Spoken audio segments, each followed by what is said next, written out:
Inter মিয়ামিকে MLS eastern কনফারেন্সের সেমিফাইনালে তোলার একদিন পরই লিওনেল মেসি বিমানে চড়ে রওনা হন বার্সেলোনার উদ্দেশ্যে। নীরবে তিনি প্রবেশ করেন সংস্কারের পর নতুন রূপ পাওয়া ক্যাম্প নুতে। ইতিহাসের সর্বশ্রেষ্ঠ ফুটবলার ফিরে যান সেই স্থানে যেখানে খেলেই সেরাদের সেরা হয়েছেন তিনি। লিখেছিলেন তার ফুটবল ক্যারিয়ারের গৌরবময় সব অধ্যায়গুলো, গড়েছেন রেকর্ডের পর রেকর্ড।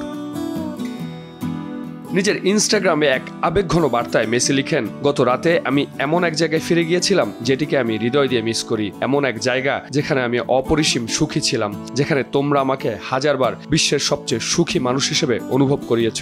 আশা করি একদিন আমি এখানে আবার ফিরে আসতে পারবো।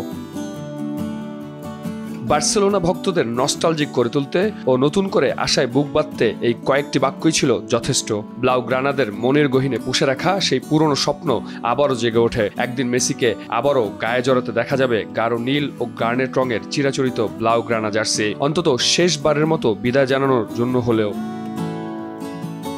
যদিও বার্সার তথ্য মতে মেসির ক্যাম্প নু ভ্রমণটি ছিল একান্তই ব্যক্তিগত। মধ্যরাতের দিকে স্টেডিয়ামে পৌঁছান তিনি ঠিক সেল্টা ভিগোর বিপক্ষে 4-2 ব্যবধানে জয়ের কিছু সময় পরেই। সংস্কার কাজ তদারককারী প্রতিষ্ঠান লিমাকের নিরাপত্তা কর্মীরা সাথে সাথেই খবর পৌঁছে দেন বার্সা কর্তৃপক্ষের কাছে। তৎক্ষণাৎ মেলে চিরচেনা মাঠে প্রবেশের অনুমতি। লিওনেল মেসি শেষবার ক্যাম্প নুর মাঠে পা রেখেছিলেন 2021 সালের 16ই মে।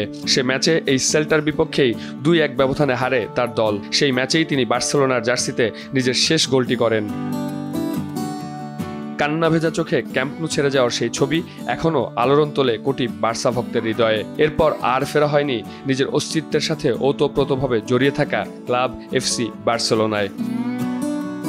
কয়েকদিন আগেই বার্সা সভাপতি লাপোর্তা মেসির ফেয়ারওয়েলের কথা বলেছিলেন, আর তাই ভক্তরা আশা করছেন নতুন রূপে সাজা ক্যাম্প নুর উদ্বোধনী ম্যাচটি হোক বার্সার হয়ে মেসির আনুষ্ঠানিক বিদায়ী ম্যাচ।